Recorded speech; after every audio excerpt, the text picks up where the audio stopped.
Call it what you will, personality, charisma, or simply the political presence thrust in her by the reputation of a famous father.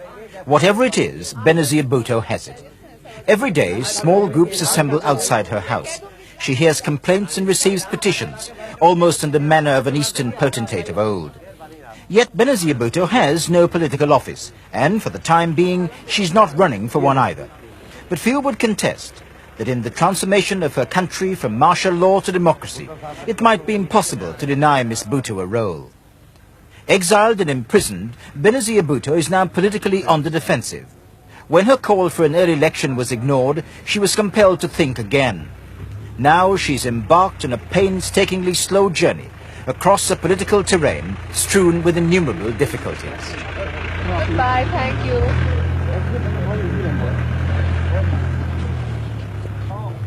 Every inch of the way, whatever she does is closely observed. Police keep guard outside her house, perhaps for good reason. But on her political forays across the country, they're never far away. Miss Bhutto says they're there to harass and to intimidate her supporters. When we travelled with her out of Lahore, we saw no evidence of that. They were simply there, apparently determined to follow her every move.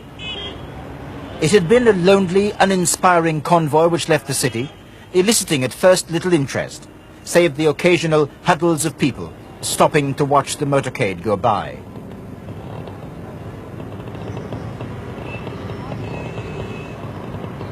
But the Bhutto convoy acquired a momentum of its own as it went along. And not long after it began, it was brought to a halt.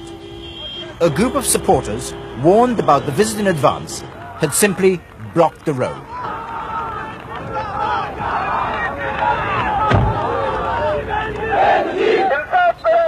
This is a faint echo of the welcome Miss Bhutto had when she returned to Pakistan last April. Thinking that she could storm the ramparts of power, on August 14 in Lahore, she baited the authorities. People were killed, and some felt the campaign had lost direction and momentum. The momentum is still there, but such a momentum can only exercise itself in a peaceful manner through elections. The regime is refusing to budge from the question of elections, despite the overwhelming repudiation in popular terms. On August 14, the regime came down with a very heavy hand. 40 people died, people were picked up, tortured. So we have decided not to push things so fast, but to pace them out in a manner that will permit us to exercise the popular support at another time where the tension from the bloodshed has gone down. Is what you're saying tantamount to an admission that you underestimated the strength of the regime? I was confident that if we played the game by the rules that they had set, we could secure elections in the country. I think in August she was trapped into confronting the regime rather prematurely. She wasn't ready for it. However, finally she did tell her party cadres to take to the streets, and they were not able to make an impression on the regime. Since then she is drawing far smaller crowds than before. However, at the same time, one must see that if there are elections, if elections are held in this country, she would win a majority. However, in the short term, she does seem to have lost a lot of ground. But on her journey out of Lahore, that loss of ground wasn't very evident. And whatever she'd lost in volume, her supporters seemed anxious to compensate by their sheer enthusiasm for whatever she said.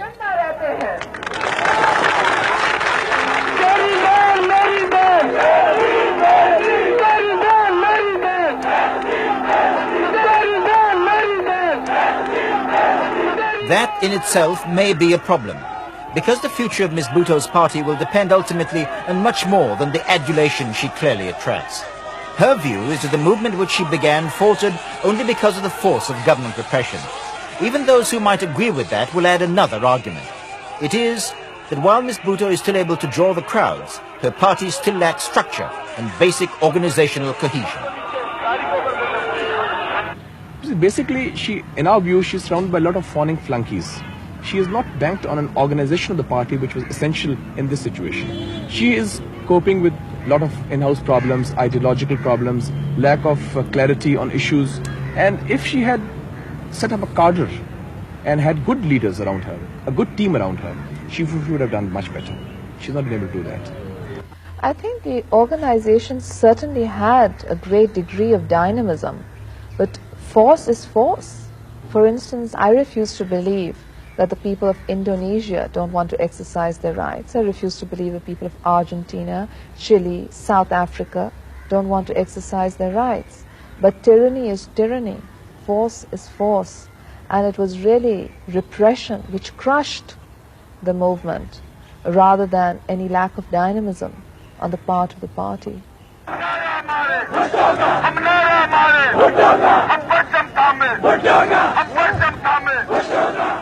What is extraordinary about these scenes is that this is not an election campaign. The purpose of this journey, which became something of a triumphal motorcade through a part of the Punjab, was to enable Miss Bhutto to pay her respects at the home of one of the people killed in the clash with the authorities on August 14. Her visit had only been advertised by a notice in the press. Yet it took us nearly 8 hours to travel a mere 40 kilometers. And nearing her destination, her convoy was virtually swallowed up by the crowd.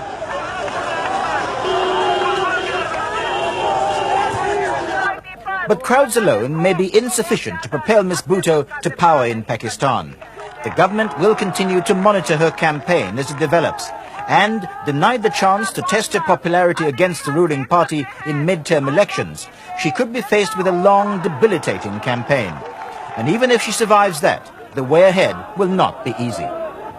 Well, she faces great problems as a woman in a very conservative Muslim society, and a very young woman and a very inexperienced woman. Don't forget, she spent most of her political career in jail.